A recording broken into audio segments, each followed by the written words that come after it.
শুভ সকাল। বর্ষার এই সুন্দর সকালে সবাইকে আমন্ত্রণ জানাচ্ছি মেরিল মিল্ক সোববার রাঙা সকাল অনুষ্ঠানে। আপনাদের সঙ্গে রয়েছে কাজী রওশন ওরা সাকি, সঙ্গে রয়েছে আমি আনিসুল ইসলাম। আমার পক্ষ থেকেও সুন্দর একটি সকালের শুভেচ্ছা প্রিয় দর্শক। শুভ সকাল। শুভ সকাল আনিস, কেমন বর্ষার আছো তুমি? শুভেচ্ছা। ভালো আছি, তুমি কেমন আছো? আমি ভালো, তোমাকে বর্ষার শুভেচ্ছা। জানো তো ঋতুর মধ্যে বর্ষাটা আমার অনেক বেশি পছন্দ, ভীষণ, এবং সজীবতা একেবারে ছড়িয়ে দেয়, খুব ভালো লাগে, তাই না? প্রকৃতি নতুন করে সাজে প্রতিনিয়ত। নিশ্চয়ই। আর এই বর্ষণ মুখর সকাল আর পুরোটা দিন নিশ্চয়ই তোমার অনেক ভালো যাবে এবং আমার প্রিয় দর্শকদেরও নিশ্চয়ই চমৎকার যাবে। আর আমার কাছে মনে হয় যে একটা দিন অনেক বেশি সুন্দর হয়ে ওঠে আমাদের মন মানসিকতা যদি সুন্দর হয়, একদমই তাই না? একদমই।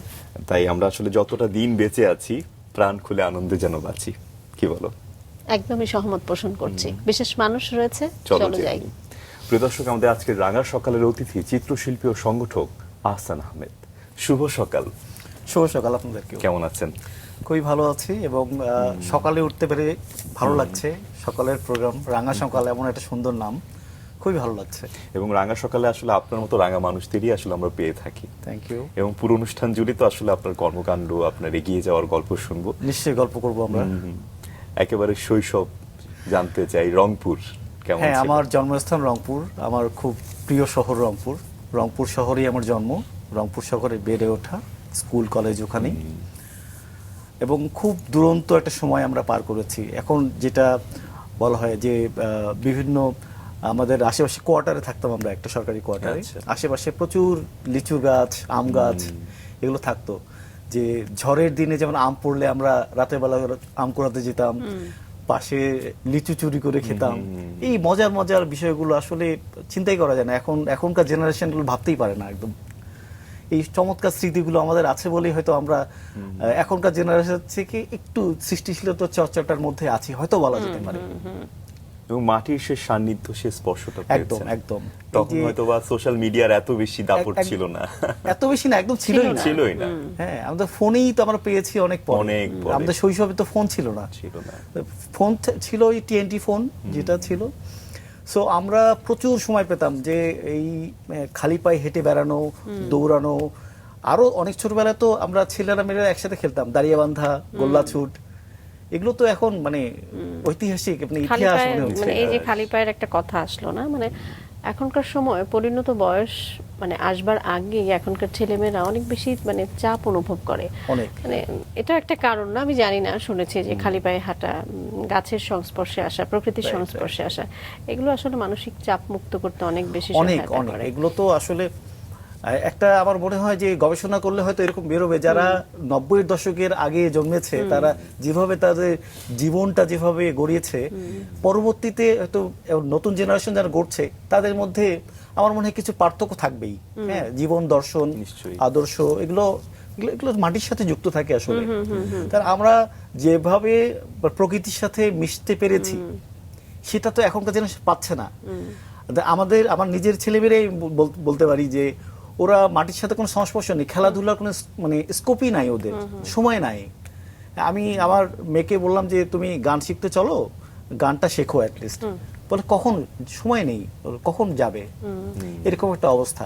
কিন্তু আমাদের শৈশবে আমরা দেখেছি যে একটু যারা মানে সচ্ছল পরিবার যদি বলি, তারা শিল্পের সাথে ছিল। আপনার নাট্য চর্চা বলেন, সঙ্গীত চর্চা বলেন, তারপর খেলাধুলা, এগুলো তো মানে ছিলই। পড়াশোনার চাপটাও কিন্তু ছিলই, কিন্তু কোনোটা বাদ যায়নি। কিন্তু এখন সেটা মিলানো যাচ্ছে না, এত পরিবর্তন হয়ে গেছে।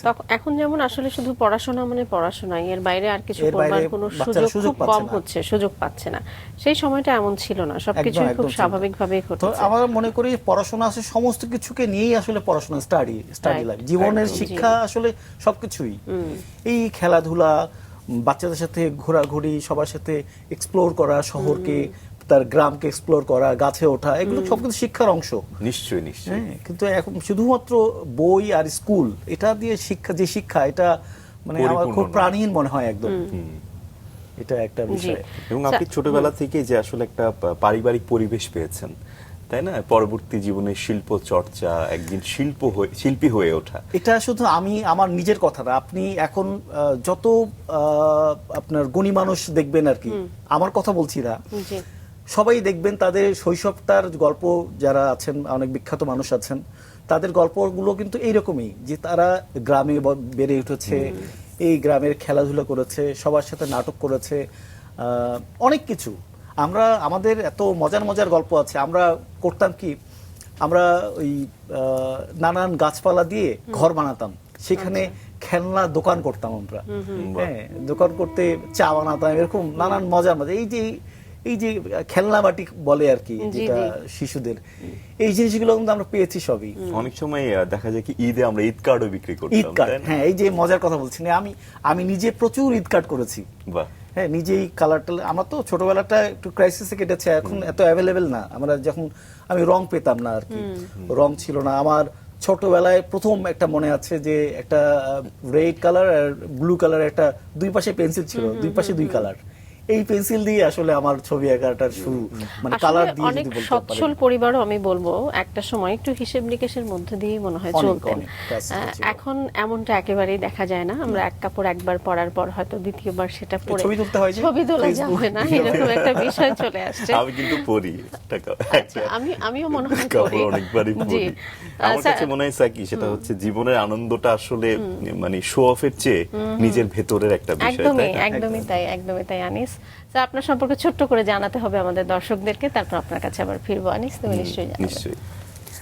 প্রিয় দর্শক, আহসান আহমেদ বাংলাদেশের শিল্প ও সংস্কৃতি অঙ্গনের একজন নিবেদিত প্রাণ শিল্পী ও সংগঠক, যিনি সৃজনশীলতা এবং সাংগঠনিক নেতৃত্বের মাধ্যমে দেশের শিল্প চর্চাকে নতুন মাত্রায় নিয়ে গেছেন। নর্থ ক্যানভাস বাংলাদেশের প্রতিষ্ঠাতা হিসেবে তিনি দেশের বিভিন্ন প্রান্তে ছড়িয়ে থাকা নবীন ও শিশু শিল্পীদের জন্য একটি কার্যকর প্ল্যাটফর্ম তৈরি করেছেন, যার মাধ্যমে তাদের শিল্পকর্ম আন্তর্জাতিক পরিমণ্ডলেও পরিচিতি পাচ্ছে। তার নেতৃত্বে দক্ষিণ এশিয়ার দেশগুলোর মধ্যে শিশু কিশোরদের শিল্পকর্ম বিনিময় কার্যক্রম সফলভাবে পরিচালিত হচ্ছে। প্রতি বছর তিনি দেশ বিদেশে আর্ট ক্যাম্প ও প্রদর্শনীর আয়োজন করে শিল্পকলার প্রসারে গুরুত্বপূর্ণ ভূমিকা পালন করছেন। নিজ শহর রংপুরের সাংস্কৃতিক আন্দোলনেও তিনি অত্যন্ত সক্রিয় এবং 2014 সালে প্রতিষ্ঠা করেন রংপুর চারুকলা একাডেমি, যেখানে ইতিমধ্যে 1000-এর বেশি শিশু কিশোর চারুকলার প্রশিক্ষণ নিয়েছে। টেরাকোটা, রিলিফ, মুরাল এবং ইন্টেরিয়র ডিজাইনে তার সৃজনশীল কাজ বিশেষভাবে প্রশংসিত। চলচ্চিত্র ও মিডিয়া শিল্পেও শিল্প নির্দেশনায় তার অবদান রয়েছে। আমরা যে প্রসঙ্গে ছিলাম আসলে শৈশবের সেই সুন্দর সময়গুলোর কথা শুনি। শৈশবে তো যেটা একটু আগে বললাম গল্পটা, আবার জন্মটা রংপুরে একদম হয়েছে, রংপুরের শহরের মধ্যে। রংপুরের মানুষ বোধহয় রংপুরকে অঙ্কুর বলে, তাই না? হ্যাঁ, রংপুরকে এখন অঙ্কুর অনেক বলে। পরিবর্তন এটা, হয়েছে। হ্যাঁ, এটা আছে আমাদের মধ্যে। তো এখন ভাষার তো আসলে নানান ভাষায় মানুষ শহরে অঞ্চলে ওই দেখালে আমাদের মানে নতুন জেনারেশনরা ওই ভাষাটা ইউজটা কম করে আর কি। তো যেটা বলছিলাম যে বেড়ে ওঠা, এরপর রংপুরে স্কুল কলেজ এবং রংপুরের সাথে সংস্কৃতির সাথে একদম ওতপ্রোতভাবে বেড়ে ওঠা। যেমন আমি একটু বড় হওয়ার পর মোটামুটি ছবি আঁকা শুরু করি। প্রথমত শিশু একাডেমিতেই আমার ছবি আঁকার চর্চাটা শুরু হয়। এরপর আচ্ছা, এর আগেই আমি প্রথম যে ছবি আঁকাটা, এটা একদম নতুন গল্প বলা যেতে পারে। পত্রিকা নেওয়া হতো আমাদের বাসায়, পত্রিকায় অনেক ছবি থাকতো। আমি যে কাজটা করতাম ছোটবেলায়, যে পেন্সিল দিয়ে এই যাদের গোঁফ থাকতো না তাদের গোঁফ এঁকে দিতাম, যাদের দাড়ি থাকতো না দাড়ি এঁকে দিতাম, কারো চশমা করে দিতাম। আমার মনে হয় যাত্রাটা এখান থেকেই শুরু হয়েছে। আচ্ছা, যাক, এরপরে আশেপাশে সবাই বললো একটু শিল্পী ভাব একটা আসলো, যে আর্ট করে। হ্যাঁ, তা অনেকে তখনকার লোকজন বলতো আর্টিস্ট ম্যান, এখন অনেকে বলে আর্টিস্ট ম্যান, নতুন শব্দ আর কি। তো মনে হতো সুপারম্যান বা এরকম কিছু, আর্টিস্ট ম্যানও হয়তো সেরকম কিছু একটা শক্তিশালী ব্যাপার। তো তারপরে যখন এটা মনে হলো যে না, তাহলে মনে ছবি এটা আঁকা দরকার একটু, এবং বাসার অভিভাবকরা মনে করলো যে না, একটু দেই ওকে, ও যেহেতু এই সাইডটা করছে, তো ছবি আঁকা যাত্রা শুরু হলো। এবং সেই সময়েই অন্যরা যেই প্যাটার্নে ছবি আঁকতো শিশুকালে, যে আম, জাম, কাঁঠাল, লিচু, কলা জাতীয় সবকিছু, আমার শুরুটা হচ্ছে অন্যভাবে। আমার শুরু থেকেই আমি যেই জায়গাটায় ছবি আঁকার চর্চা করেছি সেটা হচ্ছে ফিগার ড্রয়িং। যে ফিগার ড্রয়িংটা আসলে মানুষ একটু অন্য শিল্পীরা অ্যাভয়েড করে সাধারণত, যে একটু কঠিন, অনেক মাপজোকের ব্যাপার থাকে। তো আমার ছোটবেলাতে ইন্টারেস্টটা ছিল। তো আমি আমার শৈশবের ক্লাস 9-10 এই সময়টাই আমি স্টেশনের লাইফ ড্রয়িং করতে গিয়েছি বাহ। রাতের বেলা। আচ্ছা। আমাদের ওখানে আমাদের শহরে একটা ইয়ে ছিল, মাজার ছিল, 5 পীরের মাজার। সেখানে রাতের সন্ধ্যার পর থেকে বিভিন্ন ভিক্ষুক সম্প্রদায়ের ঘুমিয়ে পড়তো আর কি, ঘুমাতো আর কি ওই জায়গাটা, রাস্তার মাঝখানে ছিল ওই জায়গাটায়। আমি ওখানে দাঁড়িয়ে বসে ছবি আঁকতাম। তখন আপনি কিসে পড়তেন? তখন 9-10-এ জাস্ট। 19 এ পড়তেন। এবং এটা এত আমাকে টেনেছে যে আচ্ছা। আমি বিভিন্ন সিটিস্কেপ, ল্যান্ডস্কেপ এগুলো তখন থেকে চর্চা শুরু করেছে, এবং স্কেচ, যেটা শৈশব ওই সময়টাই এই আসলে কেউ বিষয়গুলোতে করে কি না। তখন আপনার কোনো আইডিয়া ছিল বা আপনি কাউকে ফলো করতেন কিনা? তখন তো আসলে যেহেতু সামাজিক যোগাযোগ মাধ্যম ছিল না, বিভিন্ন বই পড়তাম। আমাদের আচ্ছা। যে লাইব্রেরি ছিল, লাইব্রেরিতে আমি অনেক বই টই পড়া হতো আর কি, ছবি আঁকা সম্পর্কিত বা ছবি আঁকা শিল্পীদের নিয়ে একটা বই পড়তাম। তোমার অনেক পাঠ্য বইও ছিল, চারু ও কারুকলা। হ্যাঁ, পাঠ্য বই ছিল। তবে আমার মনে আছে ভবেশ রায়ের লেখা একটা বই ছিল যে শতমনীষীর কথা। এই বইটা আমাকে আবার এক বড় ভাই দিয়েছিলেন। আমি সেখানে অনেক বিখ্যাত শিল্পীদের জীবনী পড়ি আর কি, সেটা পড়ে অনেক ইন্সপায়ার হই আর কি। ভবেশ রায়, পাবলো পিকাসো, তারপর রাফায়েল সানজিও একজন আর্টিস্ট, ভ্যান ইটালিয়ান। গঘ। হ্যাঁ, ওনার একটা গল্প আমার খুব ভালো লেগেছিল যে ওখানে বলা হচ্ছিল যে উনি ছবি আঁকতেন, ম্যারির ছবি আঁকতেন, মাতা ম্যারির ছবি। সেই সময় যে আচ্ছা। তাদের দেবতা বা সে ঐশ্বরিক যে জায়গাটায় আছে, তো ছবি আঁকতে তো এত বিভোর হয়ে যেতেন। তো ওনার বাসায় চোর এসেছে, তো চোর সমস্ত কিছু চুরি টুরি করে নিয়ে, মানে বস্তায় নিয়ে বেরিয়ে যাবে। তো হঠাৎ মনে করলাম যে একটা ঘরে এত রাতে লাইট জ্বলছে, একটা লোক কি যেন করছে, উকি দিয়ে দেখি। তিনি সেই চোর উকি দিয়ে দেখলেন, উকি দিয়ে দেখে সে মাতা মেরিকে তো সবাই মানে আর কি ওই ধর্মের ইয়েতে। সে ছবিটা এত জীবন্ত, এত প্রাণময় মনে হচ্ছিল সে দাঁড়িয়ে আছে তাদের মাতা মেরির সামনে। সে সমস্ত কিছু ছেড়ে দিয়ে হাঁটু গেড়ে ওখানে নিজেকে সমর্পণ করলো। এবং আর্টিস্ট বলতো, তুমি কে? বললো যে স্যার, আমি এখানে চুরি করতে আসছিলাম, কিন্তু আপনার এই জীবন্ত একজন জীবন্ত শিল্পকর্ম যে মাতা মেরির সামনে এসে আমি মাথা নত করে গেলাম, আমি আর চুরিটা করতে পারলাম, অন্যায়টা করতে পারলাম না। তখন থেকে সে ভালো হয়ে যায়, এরকম একটা গল্প আর কি পড়েছি। এরকম অনেকগুলো গল্প আছে মানে বিখ্যাত শিল্পীদের, এগুলো আসলে খুব ইন্সপায়ার করেছে। তার মানে আসলে বলা যায়, মানে আমি যে জায়গাটা আসলে জানতে চাচ্ছিলাম যে একটা মফস্বল শহরে থেকে বই পড়েও যে আঁকাআঁকির প্রতি আকর্ষণ তৈরি হতে পারে, এটা খুব রেয়ার মনে হয়। আমি এরকম শুনিনি। হ্যাঁ, যে অনেক সময় হয় না যে রং খেলতে গিয়ে বা প্রকৃতির সান্নিধ্যে এসে বিভিন্নভাবে আমরা মানে অনেক কিছুই করি। বই পড়াটা তো আসলে আমাদেরকে অনেক কিছুতেই সহযোগিতা করে, কিন্তু একজন শিল্পী তার ছবি আঁকতে গিয়ে হচ্ছে বইয়ের সহযোগিতা এমনভাবে নিতে পারেন, সেটি আসলেই দারুণ, একেবারেই দারুণ। তো আপনি বিশ্ব সাহিত্য কেন্দ্রের সঙ্গেও ছিলেন, নাট্যচর্চাও করেছেন, সেই বিষয়গুলো নিয়ে একটু জানতে চাই। শিশুকাল থেকে তো বেড়ে ওঠা সাংস্কৃতিক পরিমণ্ডল ছিল আমাদের কাছেই, যেহেতু আমি যেই জায়গাটা থাকতাম, আমার বেড়ে ওঠাটা সেখান থেকে রংপুরে শিল্প সাহিত্য চর্চার যে জায়গাটা, সেটা খুব কাছেই একদম। তো আমাদের মুভমেন্টটা ছিল ওইখানে। তো এরপরেই বিশ্ব সাহিত্য কেন্দ্র কার্যক্রম, বই পড়া কার্যক্রম ছিল। বই পড়তাম এবং অনেকের সাথে পরিচিত হলাম আর কি সেই সময়টায়। তারপরে নানান অ্যাক্টিভিটিস, সঙ্গীত ভালো লাগা শুরু হলো, নাটকের আগ্রহ তৈরি হলো। তো এরপরে রংপুরে একটি সংগঠন, বিকন নাট্য কেন্দ্র, সেখানে মোটামুটি অন্যদের তুলনায় তরুণদের একটা সেই গল্প স্যার আমরা অবশ্যই শুনবো। তার আগে শৈশবে আমরা আরেকটু থাকতে চাই। এই যে আপনি ছবি আঁকাআঁকি করতেন, শিল্প চর্চা করতেন, পরিবার বিষয়টা আসলে কিভাবে দেখতো? একেবারেই ভালোভাবে দেখতো না, বলতো যে এই উচ্ছেনে যাচ্ছে। মানে আমার মানে ছোটবেলায় অনেকগুলো গল্প আছে যেগুলো আমি নিজে থেকেই করতে গিয়েছি। আচ্ছা। যেমন আমি একসময় মার্শাল আর্ট শিখতে গিয়েছিলাম। হ্যাঁ, মার্শাল আর্টে নিজে থেকে ভর্তি হই, শুনে বাবা আমাকে প্রহার করলেন। তার কারণ হচ্ছে, তুই মারামারি কেন শিখতে যাবি? তুই কি মাস্তান হতে চাস বা এরকম? কেন মারামারি শিখতে হবে কেন? ব্যায়াম করার অনেক মাধ্যম আছে। তো এই ওনাদের আসলে ভাবনাটা হয়তো ওরকম ছিলেন, জানা ছিল না।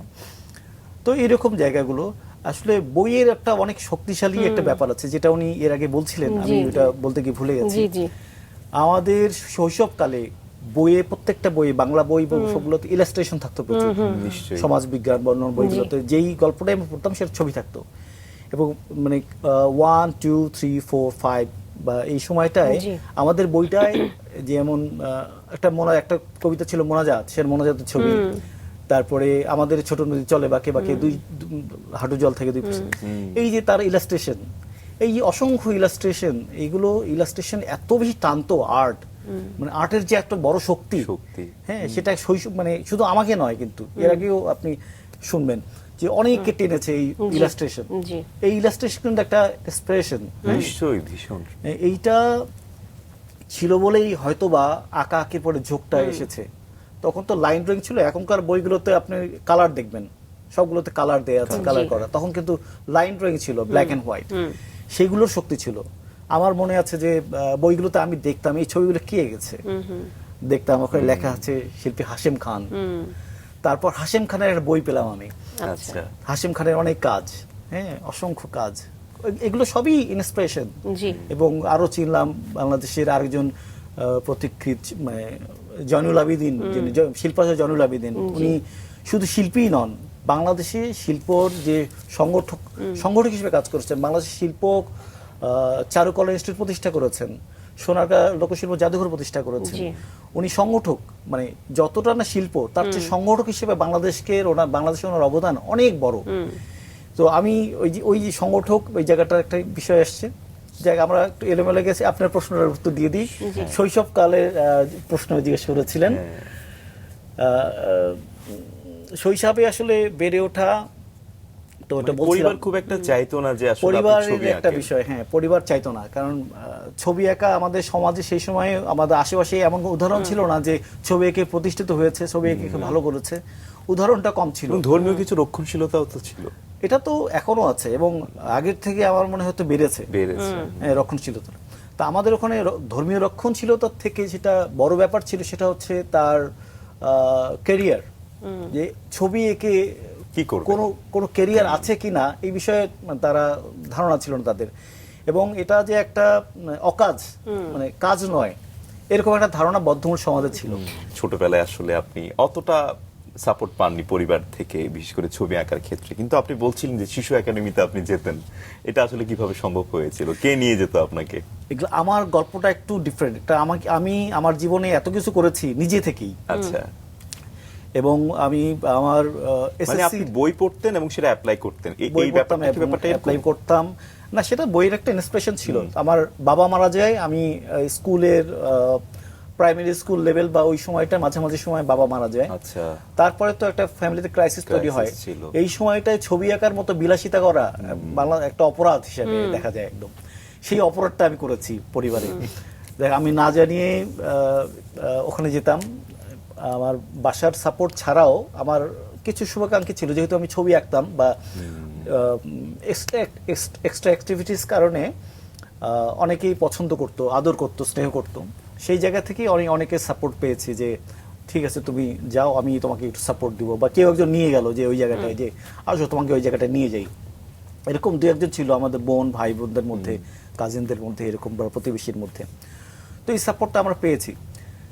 সেখান থেকে আসলে যাত্রা শুরু বলা যেতে পারে। আর কাজ তো আসলে পরিবারের সাপোর্ট ছাড়া, এই যে আমাদের শিশু একাডেমিতে যাওয়া, বা আমি নিজের মতো করে বন্ধুদের সাথে সন্ধ্যার পরে বা বাসায় না গিয়ে আমি বাইরে ছবি আঁকছি, হ্যাঁ, তারপরে ছবি আঁকার জন্য আমি একা একা হাঁটছি, একা একা একটা নতুন জায়গা দেখছি, চেষ্টা করছি। বাসায় একে পড়ার থেকে দেখা গেল আর্টটা আমার বেশি টানছে। এটা তো বকা প্রচুর খেতে হয়েছে, এটা শুধু আমার না, অনেক আর্টিস্টেরই গল্পটা এরকম আসলে। সেই জায়গা থেকেই কাজ করতে করতে এখন একটা জায়গায় আসা। নিশ্চয়ই এই যে নাট্য চর্চাও আপনি করলেন, মানে আঁকা আঁকির পাশাপাশি, এটা তো সাপোর্ট থাকার কথা না। সেটা আমাদের সময়ে কোনো পরিবারই ছিল না। এর বাইরে যারা করেছে সবাই পরিবারকে ব্যালেন্স করে, পরিবারকে না জানিয়ে বা জানিও এমন কোন ওই সময়ের পরিবার ছিল না, খুব কম হয়তো ছিল যে ঠিক আছে তুমি যাও বাবা নাটক করতে যাও, ঠিক আছে যাও বাবা তো ছবি আঁকতে যাও, গান করতে যাও। এই সংখ্যাটা তো কম ছিল। আপনি কিভাবে ব্যালেন্স করলেন? ব্যালেন্স করতে হয়েছে। এটা আমার এটা ভিতর থেকে হয়তো বা চাহিদাটা অনেক বেশি ছিল, যে তাড়নাটা ছিল যে আমি এটা করতে, হ্যাঁ, এটা তাড়না থাকে না, একটা নেশার মতো, যে আমার এই জায়গাটা ভালো লাগছে। কেউ ধরেন ফুটবল খেলায় কেউ ভালো করছে, সে সমস্ত ছেলে ছুড়ে ফুটবল খেলার জন্য বিভিন্ন জায়গায় চলে যাচ্ছে, এক জেলা থেকে আরেক জেলায় যাচ্ছে। ক্রিকেট প্লেয়াররা করছে, সো আমি আমার জায়গাটা, আমার যেটা ভালো লাগাটা ছিল, আমি ভালো লাগাটা প্রাধান্য দিয়েছি শুরু থেকে। এবং কিন্তু এই ভালো লাগাকে প্রাধান্য দিতে গিয়ে আপনার পড়াশোনা কি আসলে ঠিকঠাক ভাবে চলছিল? পড়াশোনা খুব, আমার টার্গেটটা ছিল ছবি আঁকা এবং এই এই এই লেভেলে পড়াশোনা করা, এই সাবজেক্টটা নিয়ে। সো ডাক্তার, ইঞ্জিনিয়ার বা এরকম লেভেলে পড়াশোনাটা আমি কখনোই করিনি বা করতে চাইনি, বা তবে সাধারণভাবে সবসময় পাস করে বেরিয়ে গিয়েছি। হ্যাঁ, আটকাইনি ওই জায়গাটাই। হ্যাঁ, তো আমি তো প্রচুর উপন্যাসও পড়তাম, গল্প উপন্যাস পড়তাম। অনেক নায়ক ছিল যারা গল্পের নায়ক, যারা ব্যাক বেঞ্চার হয়েও পরবর্তীতে সামনের দিকে চলে এসছে। তারপর এরকম অনেক গল্প তো সে সময় পড়াশোনা, মানে মূল বইয়ের থেকে বাইরের বইয়ের আমার প্রতি আকর্ষণটা ছিল অনেক। এটা একটা ব্যাপার আর কি।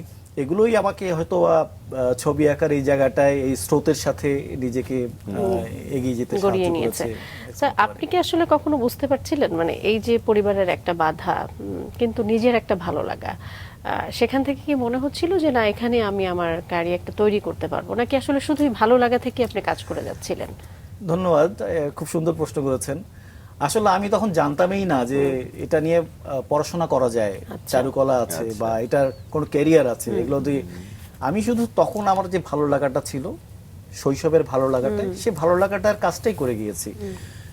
পরবর্তীতে পেশাগত জীবনে আসবো কি আসবো না, বা এই বিষয়ে উচ্চশিক্ষা গ্রহণের সুযোগ আছে কি আছে না, এগুলো আমি কোনো কিছু ধারণা ছিল না ওই সেই সময়টায়। জাস্ট আমি পুরোটাই প্যাশন, ভালো লাগা, যেটা আমি যেটা বললাম, ফুটবল প্লেয়ারের যে ভালো লাগাটা, ক্রিকেট প্লেয়ারের ভালো লাগা, সেই ভালো লাগাটাই আমার ছিল। সেটা নিয়েই হয়তো কাজ করাটা ছিল আর কি। এই কারণেই হয় না যে একটা কাজ যখন মানুষ অনেক বেশি করে, সেই কাজটায় সফলতা আসেই। সেটাই হয়তো হয়েছে। নিশ্চয়ই। কোন কলেজে পড়েছেন আপনি? আমি রংপুরেই পড়েছি, রংপুরে কালেক্টর স্কুল অ্যান্ড কলেজ, ওটার ইন্টারমিডিয়েটের ফার্স্ট ব্যাচ ছিলাম। এবং এসএসসি ইন্টারের পরপরই আমি ঢাকায় চলে আসি। আচ্ছা। ঢাকায় চলে এসে ঢাকা বিশ্ববিদ্যালয় চারুকলার কোচিং করা শুরু করি। আচ্ছা। সেখানেও আমি অনেক সহযোগিতা পেয়েছিলাম এবং কোচিং এর সময়টাতে আমি অনেক কিছু শিখেছি। আমাকে একটা মজার গল্প বলা যেতে পারে যে আমি যখন ইন্টারমিডিয়েট লেভেল পর্যন্ত চলে আসি, তখন মোটামুটি আমার বন্ধু বান্ধবের মধ্যে আমাকে সবাই শিল্পী বলে ডাকা শুরু করলো, যে এই শিল্পী কোথায় গেলি, এদিকে আয়। মানে আমার পেশাটাই, বা পেশার সিদ্ধ না, যেটা আমার নেশা আর কি, ছবিটা আঁকা এত বেশি হয়েছে। স্কুলে দেখা যেত সবাই আমরা ছবি আঁকতে আসতো আর কি। স্কুলে বন্ধু আমার খাতায় একটা এঁকে দে, একটা ফুল এঁকে দে, দেখা সবার খাতায় আমি একটু একটু এঁকে দিচ্ছি। তো কলেজ লাইফেও একই, মানে শিল্পী পরিচয়টা আমার স্কুল এবং কলেজ লাইফে মোটামুটি পরিচিতি পেয়ে গেছে। তো তারপর আমি যখন কোচিং করা শুরু করলাম, তখন আমি মনে করলাম যে আমি তো অনেক কিছু জানি, আমি তো অনেক শিখে গেছি, আমি মোটামুটি শিল্পী। কিন্তু এই কোচিং করতে এসে যখন কোচিং এ সিনিয়র ভাইরা বললো লাইন টানো, আমি দেখি আমার লাইন হয় না, ভার্টিক্যাল লাইন, হরিজন্টাল লাইন। যারা কোনোদিন আঁকে নেই ছবি, তারা সুন্দরভাবে 3 দিনে মাথায় হরিজন্টাল ভার্টিক্যাল লাইন এঁকে পরের ধাপে চলে গেল, পরের স্টেপে। আমার হচ্ছে না লাইন, আমি তো খুব টেনশন পড়ে গেলাম, আমি এত বড় আর্টিস্ট, কিছু হচ্ছে না। তারপরে আমি করলাম, একদম ভাবলাম যে না, শুরু থেকেই করতে হবে, একদম স্টার্টটা এখানেই হবে, আগে যা সব ভুলে যেতে হবে আর কি। তো সেখান থেকে শুরু করা, যে পরবর্তী নানান কারণে, আমি বললাম যে পারিবারিক, অর্থনৈতিক অনেক কারণে আমার ঢাকা চারুকলা পড়া হয়নি বা ভর্তি পরীক্ষাই দেওয়া হয়নি। এবং আমাকে সংকটের মধ্য দিয়ে গিয়েছেন। সংকটের মধ্যে তো ব্যাপকভাবে ছিলাম। এর পরবর্তীতে আমাকে ঢাকায় সার্ভাইভ করার জন্য একটা জব করতে হয়। আমি উত্তরায় একটা জব করি, একটা শপিং মলে জব করি 1 বছর। এই 1 বছর পরে জব করে আবার নিজেকে সার্ভাইভ করা শুরু করি। সেই সময় আমি নারায়ণগঞ্জ চারুকলায় ইনস্টিটিউটে ভর্তি হই। এই নারায়ণগঞ্জ চারুকলা ইনস্টিটিউটে ভর্তি হই, এখানে যাতায়াত শুরু হয়, আমার বন্ধু বান্ধবের সাথে যোগাযোগ তৈরি হয়, আমার একটা নতুন জীবন শুরু হয় যে চারুকলার যে জায়গাটায়। এরপর আমি প্রচুর কাজ করি, আমার বন্ধু বান্ধবের থেকেও আমার ওই সময় স্টুডেন্ট লাইফে প্রচুর কাজ হয়। আমি সে সময় প্রচুর টিউশনি করি, স্টুডেন্ট পড়াই, বিভিন্ন জায়গায় গিয়ে ড্রয়িং শেখাই। এবং আমি সেই সময়ই আমার মনে হয় একটু ইন্টেরিয়র, তারপর প্রচ্ছদ ডিজাইন, এগুলোর কাজ শুরু হয়ে যায় ওই সময় থেকেই আর কি। আচ্ছা, তার মানে ইউনিভার্সিটি জীবন থেকে আপনি মোটামুটি আর্টের টিউশন শুরু করলেন? হ্যাঁ, আমি ইউনিভার্সিটি শুধু না, আমি ইন্টারমিডিয়েট এসএসসি লেভেল থেকেই রংপুরেই আমার শুরু। রংপুর অনেকগুলো আর্ট স্কুল আছে, আমি এর কোনো একটাই আমি এখন প্রশিক্ষক হিসেবে ছিলাম বেশ কয়েকটার মধ্যে, এবং আমি বলতে পারি যে ইন্টারমিডিয়েটের পড়ালেখার খরচ আমি নিজের খরচে চালিয়েছি। দারুণ। এরপরেও সমস্তটা নিজের, কারণ ফ্যামিলির সাপোর্টও ছিল না, বা আমার মা খুব হেল্পফুল ছিলেন, উনি খুব আধুনিক মনস্ক মানুষ ছিলেন, উনি আমাকে বাধা দেননি, সহযোগিতা করতে পারেননি, কোনো বাধাও দেননি, মানসিক একটা সাপোর্ট ছিল, বা আমি আমার ইচ্ছাটা তার সাথে গল্পটা করতে পারতাম, উনি সম্মতি দিতেন। তা আমার পরবর্তী জীবনে আসার জন্য তার একটা বড় ধরনের অবদান আছে। নিশ্চয়ই নিশ্চয়ই, আসলে পরিবারের অবদান ছাড়া তো কোনো এটা ছেলেমেয়ের একটা- পক্ষেই সামনে এগুলো সম্ভব একদম, না, একদম। সেটা মানসিক হতে পারে, ফাইনান্সিয়াল হতে পারে, সবভাবেই হতে পারে। তো আমরা একটু এগোতে চাই সামনের দিকে, মানে এই যে আপনি একজন শিল্পী না, সেখান থেকে একজন শিল্প সংগঠক, মানে সেই চিন্তাটাও কি আসলে আপনি যে ইন্টারমিডিয়েটের কথা বলছিলেন তখন থেকে ছোট ছোট কাজ করছিল, যে আপনি যখন বিভিন্ন একাডেমিতে শেখাচ্ছিলেন বা যখন ইউনিভার্সিটি লাইফে আসলেন, সেই গল্পটা একটু জানতে চাই। দেখুন, সংগঠক হয়ে ওঠার জন্য কিছু কাজ দরকার হয়। যেমন আমি যেগুলো বললাম, এই যে আমাদের মতো জেলা শহরগুলোতে, জেলা শহর বলেন, ঢাকায় বলেন, এই যাত্রাটার মধ্যে যারা গিয়েছে, বিভিন্ন সংগঠন, প্রত্যেকটা সংগঠন কিন্তু তাদের প্রত্যেকটা সদস্যকে সংগঠক হিসেবে গড়ে তোলে। ধরুন একটা প্রোগ্রাম হলো, প্রোগ্রামের একদম দায়িত্ব পেল, দায়িত্ব কিভাবে বন্টন করতে হয়, কাজটা কিভাবে করতে হয়, সবাই কিভাবে ম্যানেজ করতে হয়, এগুলো কিন্তু এই সংগঠন থেকে শেখা। যে সংগঠন করে সে এই জিনিসগুলো জানে। তো পরবর্তীতে আমি যখন অনেক পরে সংগঠক হিসেবে আমার আগানোটা অনেক পরে হয়, এগুলো এই ছোটবেলার যে শিক্ষা, এগুলো কিন্তু সংগঠক হিসেবে ইন্সপায়ার করেছে এবং আমাকে আচ্ছা। তৈরি করেছে। আসলে এই জিনিসগুলো আমি জানতে পারি যে একটা কাজ এইভাবে করতে হয়।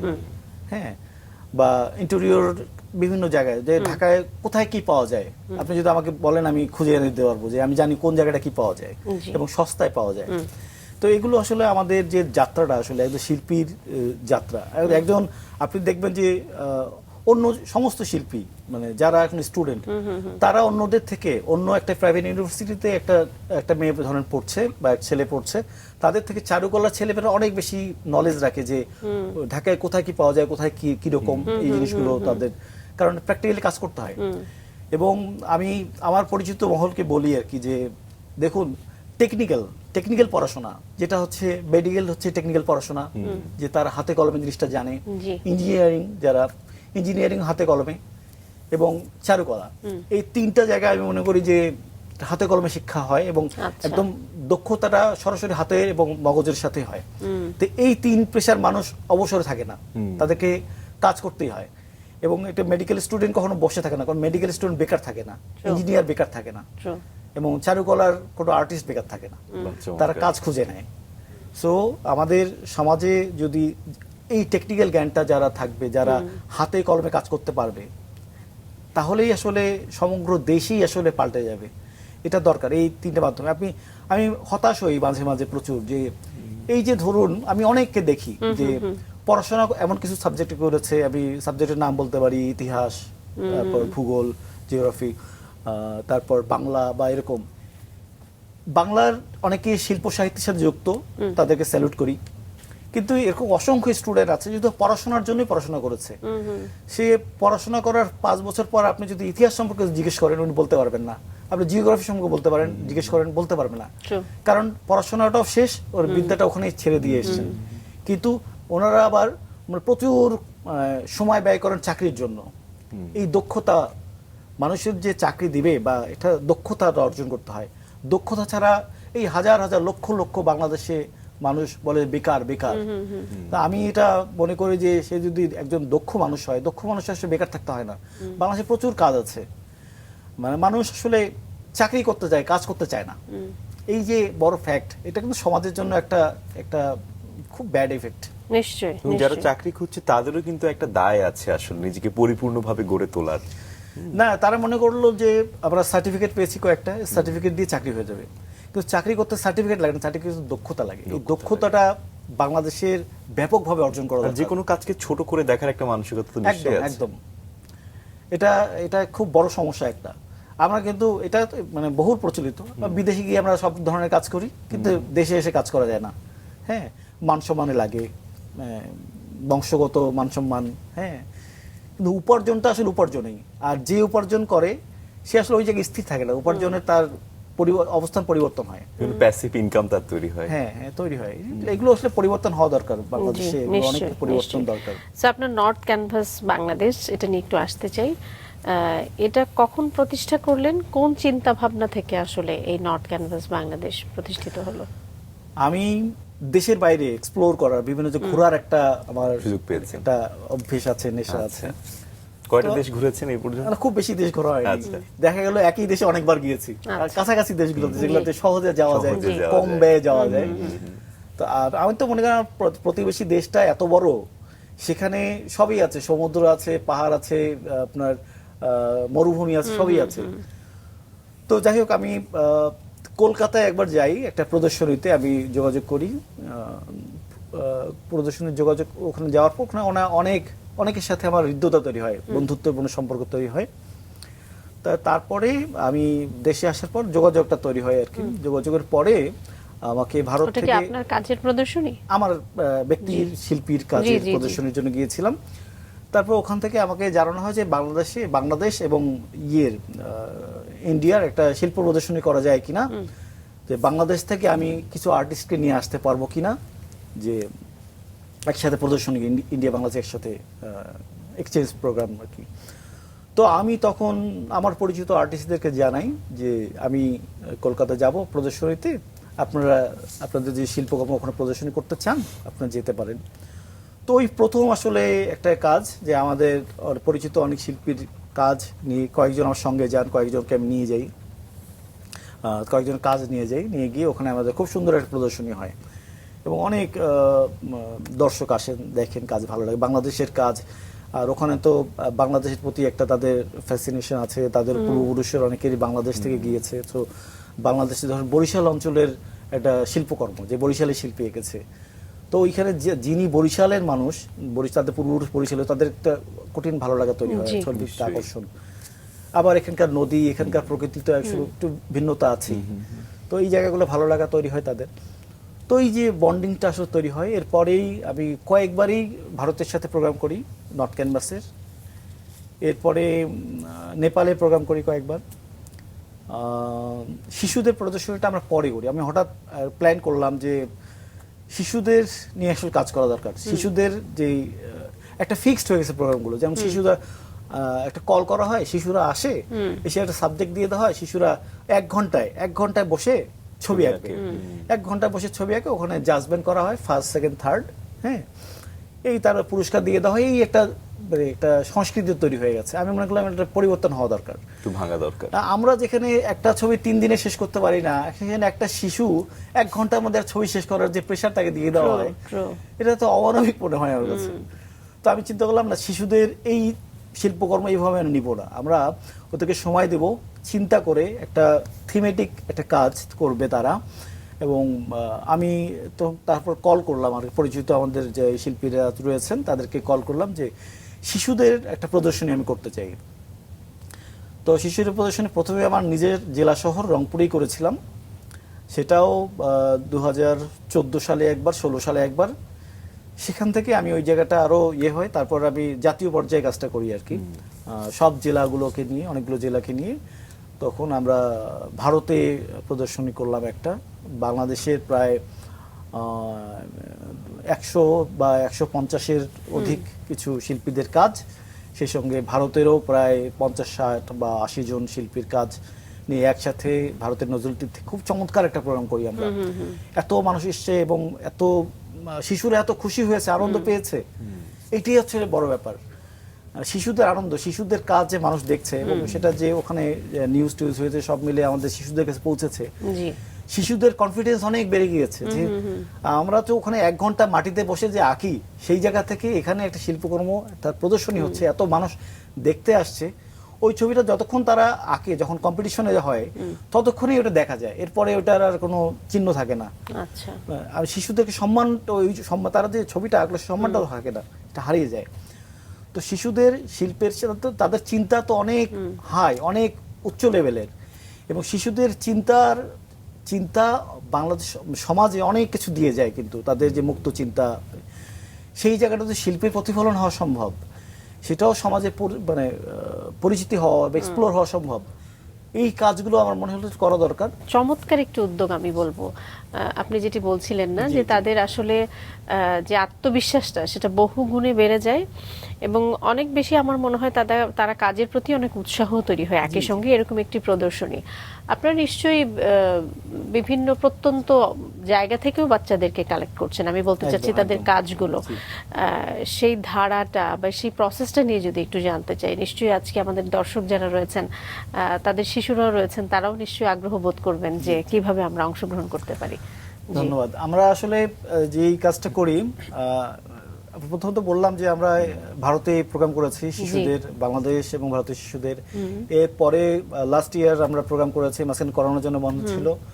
লাস্ট ইয়ার প্রোগ্রাম করেছি নেপালে শিশু কিশোর এবং বাংলাদেশের শিশু কিশোরদের সাথে নর্থ ক্যাম্পাসের যৌথ এক্সিবিশন হয়েছে ভারতের পোখারায়, খুব চমৎকার একটা জায়গায়। সেখানে অসংখ্য স্কুলের ছাত্রছাত্রী এসেছিল, নেপালের শিশুরা বাংলাদেশের শিশুদের কাজ একদম এত মনোযোগ দিয়ে দেখছিল।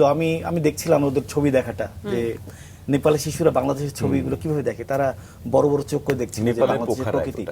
কারণ পোখারা তো খুব পাহাড়ি অঞ্চল, ওরা ওদের প্রকৃতিটা দেখে, বাংলাদেশের প্রকৃতি ওরা হয়তো ওইভাবে দেখেনি কখনো, যেটা ছবির মাধ্যমে দেখতে পেরেছে।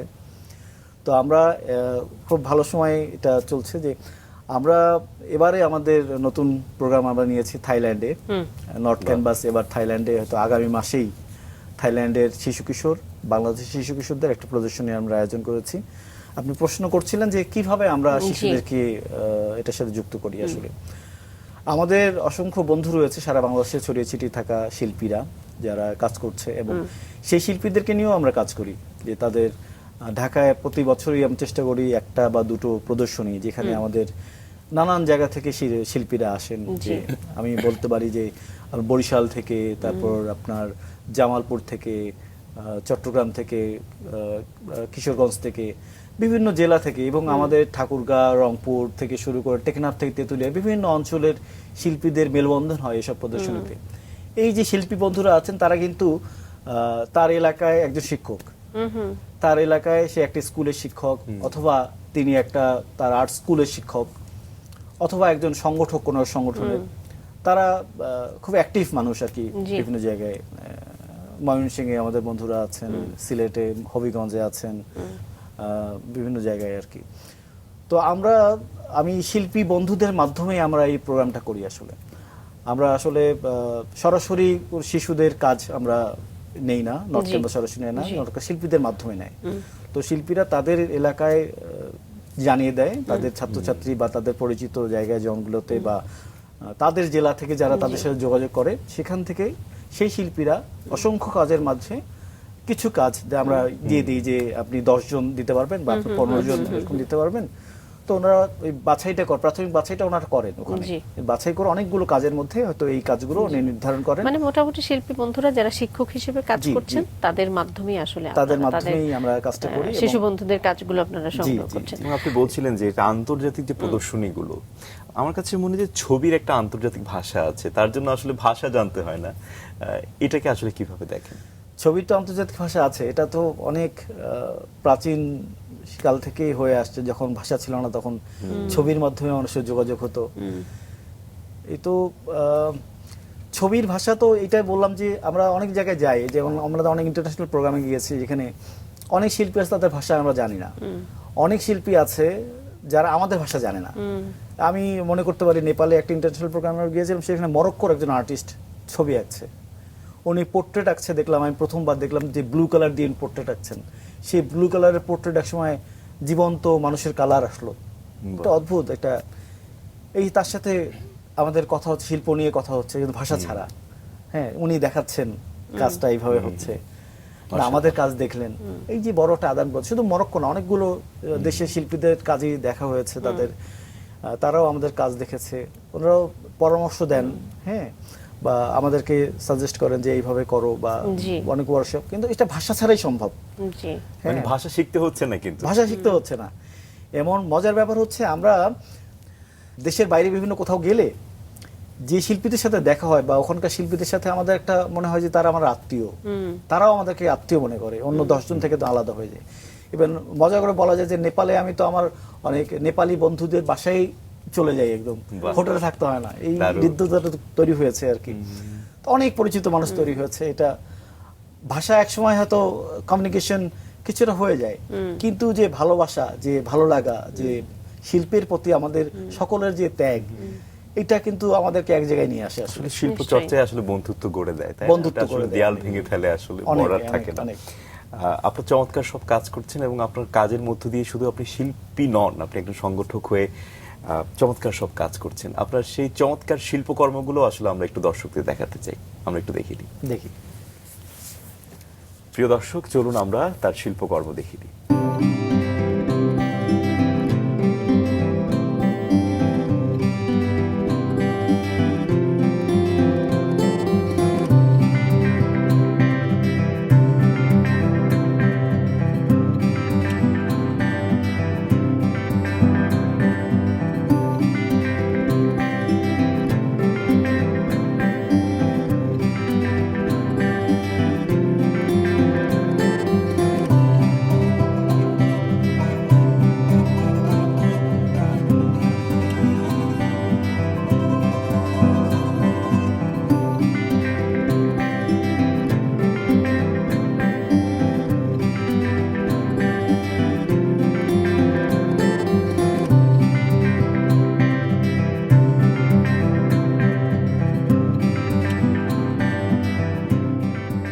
বাহ, চমৎকার সব শিল্পকর্ম আমরা দেখলাম। পরবর্তী সময়ে আসলে শিশুদের নিয়ে আসলে কি ধরনের চিন্তা করছেন, যে আর কি কি ধরনের কাজ করা যায়? শিশুদের নিয়ে তো আমরা প্রতি বছর একটা আন্তর্জাতিক প্রদর্শনী করি এবং কিছু ওয়ার্কশপও করি আমরা শিশুদেরকে নিয়ে। আমরা কিছুদিন আগে চাঁদপুরে, গত বছর চাঁদপুরে শিশুদের নিয়ে একটা ওয়ার্কশপ করেছি। সেখানে রংপুরে, যেহেতু আমার নিজের শহর, আমি অনেকটা সময় আমার রংপুরে থাকা হয় ঢাকার বাইরে। ঢাকায় যখন কাজ থাকে না, মানে পেশাগত কাজেই আমি ঢাকায় থাকি, যখন পেশাগত কাজ থাকে তখন আমি আমার নিজের শহরেই অবস্থান করি। নিজের শহরে থাকাকালীন আমি শিশুদের নিয়ে কাজ করার চেষ্টা করি এবং প্রতি বছর আমার নিজের শহরে আমি শিশুদের একটা বনভোজন আয়োজন করি। বনভোজন এবং আর্ট ক্যাম্প, একটা জঙ্গলে চলে যাই আমরা, বাহ। একদম গাছ গাছালির মাঝখানে চলে যাই, বাচ্চাদেরকে বলে দিই তোমরা তোমার মতো ছবি আঁকো। হ্যাঁ, এবং এদিকে রান্না বান্না হয়, খাওয়া দাওয়া হয়, তারপর বাচ্চাদের কালচারাল প্রোগ্রাম হয়। চমৎকার একটা দিন পার করি আমরা প্রতি বছরেই। বাহ, হ্যাঁ, এটা সেটা কি ঢাকাতেও রংপুরেই করা হয়? এই কাজটা আমরা রংপুরে করি, যেহেতু আচ্ছা। আমার নিজের শহর রংপুরে, আবার নিজের একটা আর্ট স্কুল আছে রংপুরে। কাজ না থাকলেও রংপুরে অনেকটা সময় থাকা হয়। ঢাকায় আসলে অনেক প্রতিবন্ধকতা অনেক বেশি। ঢাকায় আমাদের এরকম কমন প্লেস নাই, সমস্ত প্লেস হচ্ছে কমার্শিয়াল, কর্পোরেট। জি। হ্যাঁ, এই জায়গাটায় ঢাকার শিশুরা অনেক কিছু থেকে বঞ্চিত হয়। তো আমাদের পরিকল্পনা রয়েছে যে ঢাকার শিশুদের নিয়ে অচিরেই, হয়তো সামনের শীতেই, আমাদের ঢাকার শিশুদের নিয়ে আমরা একটা একদম আউটসাইডে কোথাও চলে যাব, যে সারাদিন আমরা ছবি আঁকবো এবং মজা করব, পিকনিকের মতো করব, একটা বনভোজনের মতো। এরকম পরিকল্পনা গত 2 বছর থেকে করছি। নানান কারণে, দেশের অস্থির পরিস্থিতির কারণে হয়তো হয়ে ওঠেনি। তো এবার 2026 সালে আমাদের হয়তো সেটা আমরা দর্শকদের মাধ্যমে জানিয়ে দিই যে আমরা এটা করবো আর কি, এটা ইচ্ছা আছে। অসংখ্য শিশুদের নিয়ে একদিন আমরা একটা দারুণ সময় পার করতে চাই, এরকম একটা পরিকল্পনা রয়েছে। চমৎকার। আপনি আপনার একটা একাডেমির কথা বলছিলেন, রংপুর চারুকলা একাডেমি। রংপুর এটা কখন চারুকলা প্রতিষ্ঠা একাডেমি। করেন আপনি? রংপুরে একটা আর্ট স্কুল রয়েছে, সেখানে আমি আসলে চেষ্টা করি ধারাবাহিকভাবে যেই কাজগুলো হয় আর কি, বাচ্চাদেরকে আমি যেভাবে শেখাই আর কি, সব সারা বাংলাদেশে একটা সংস্কৃতি, এই সংস্কৃতির কথা একটু আগে বলছিলাম, এটা আসলে পরিবর্তন করা দরকার আমি মনে করি।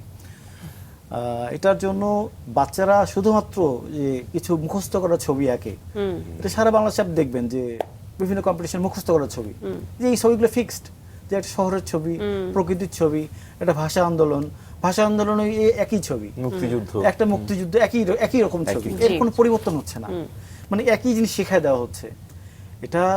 এটা আমি মনে করি এই জিনিসটা পরিবর্তন দরকার। তো আমরা যেটা করি যে আমরা শিশুদেরকে একদম আউটডোরে নিয়ে যাই, যে তোমরা এই প্রকৃতিটা দেখে আঁকো, বা এই যে একটা শিশু হাঁটছে, শিশু ঘুরছে, শিশুরা ছবি আঁকো। হ্যাঁ, আমরা কখনো চিড়িয়াখানা বা পশুর ছবি আঁকতে চিড়িয়াখানা নিয়ে যাই। আমরা কখনো কোনো ভাঙ্গা স্তূপ করে আছে এরকম জায়গায় দেখাই বাচ্চাদেরকে। বাচ্চাদের আকার থেকে তাদের যে অবজারভেশন, কল্পনা যে শক্তি, দেখার যে বিষয়টা, যে এটা একটা শিল্পীর জন্য খুব বড় একটা ব্যাপার, যে দেখার চোখটা যদি না থাকে সে কখনোই আঁকতে পারবে না, সেই আঁকলে সেই আঁকায় প্রাণ থাকবে না। True. সো প্রাণ থাকতে গেলে এই দৃষ্টিটা থাকা দরকার যে আসলে আমরা প্রকৃতি কিভাবে দেখি। প্রকৃতিতে অনেক কিছু আছে, এই প্রকৃতির কোনটা আমরা দেখব, কোনটা দেখে আমরা ঠিক করব, এগুলো আমাদের দায়িত্ববোধ। এগুলো শৈশব থেকে যদি দেখা সম্ভব না হয় তো বড়বেলা সম্ভব হবে না। এবং শৈশবটা খুবই গুরুত্বপূর্ণ এই জন্য। আমরা নর্থ ক্যানভাস একটা বড় অংশই আমরা শিশুদের জন্য কাজ করি, এবং শিশুদের নিয়ে আমাদের অনেকগুলো পরিকল্পনা রয়েছে যে এই যে কাজটা আমরা সারা দেশে ছড়িয়ে দিতে চাই।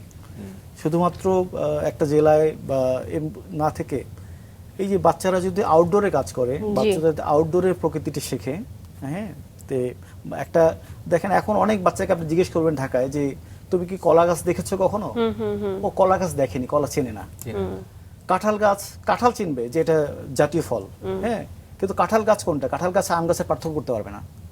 তো এরকম অসংখ্য ব্যাপার আছে। আপনি ঢাকা শহরে শিশুদেরকে মাছ চেনাতে পারবেন না, ইলিশ মাছ ছাড়া আমার মনে হয় না অন্য কোনো মাছের পার্থক্য, চিতল মাছ আর রুই মাছের পার্থক্য করতে পারবে।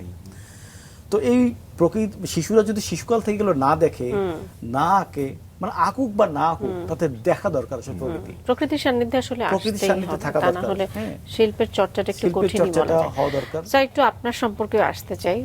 আমাদের শিশুরাও যদি দেখে থাকে বা তাদের গার্ডিয়ান, তাদেরও একটা অনুপ্রেরণার জায়গা আছে। আপনি বিভিন্ন মাধ্যমে কাজ করছেন, টেরাকোটা, রিলিফ, মুরাল এবং চিত্রকর্ম, ইন্টেরিয়র ডিজাইন। এই যে বিভিন্ন মাধ্যমে কাজ করা, এটার নিশ্চয়ই একটা দর্শন আপনার রয়েছে। এই দর্শনটা নিয়ে যদি একটু শুনি আমরা। দর্শনের থেকে সবচেয়ে বড় কথা হচ্ছে ভালো লাগা। আমি যেটা শুরুতেই বলেছিলাম আমার ভালো লাগার গল্পের কথা। যেমন আমি প্রথমে তো ড্রয়িং করতাম, এরপরে ওয়াটার কালার পেইন্টিং এ চলে এলাম। জল রংটা আমার একটা ভালো লাগার জায়গা, আমার ভালো লাগে, এত স্বচ্ছ মাধ্যম এবং জল রং শান্তি দেয়, শান্তি দেয়। আর একটা গোপন গল্প হচ্ছে জল রং কাজ করা। আরেকটা কাজ হচ্ছে জল রং মানে ব্যয়টা কম জল রঙের ছবি আঁকতে। ধরুন আপনি একটা অল্প রং দিয়ে অনেক ছবি আঁকা যায়।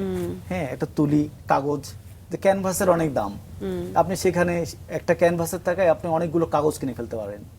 হ্যাঁ, যে কোনো জায়গায় বসে আঁকা যায়, খুব দ্রুত আঁকা যায়। একটা ছবি 2 ঘন্টা 2.5 ঘন্টার মধ্যে একটা পেন্টিং শেষ হয়ে যায় হাফ শিটের। সো জল রংটা অনেক মজার ব্যাপার আছে। জল রং আলো ছাড়াটা খুব দ্রুত দেখা যায়। হ্যাঁ, এইসব কারণে জল রংটার আমার একটা পছন্দের জায়গা আছে, জল রঙের ছবি আঁকি।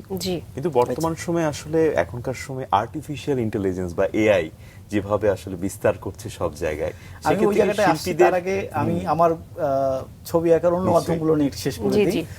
এছাড়া আমি অ্যাক্রিলিক মাধ্যমটা ছবি আঁকা আছে, অ্যাক্রিলিক আঁকি। এছাড়া অন্য মাধ্যমগুলোর মধ্যে হচ্ছে রিলিফ, টেরাকোটা, যেগুলো কথা বলছিলাম। এই টেরাকোটা তো আমরা মাটি দিয়ে করি, এই মাটির প্রতি দারুণ একটা আকর্ষণ বোধ করি আমি। মাটি যখন কাটি বা মাটি দিয়ে একটা আকৃতি তৈরি করি, এত আনন্দ বোধ করি মাটির সাথে টাচ হওয়াটা।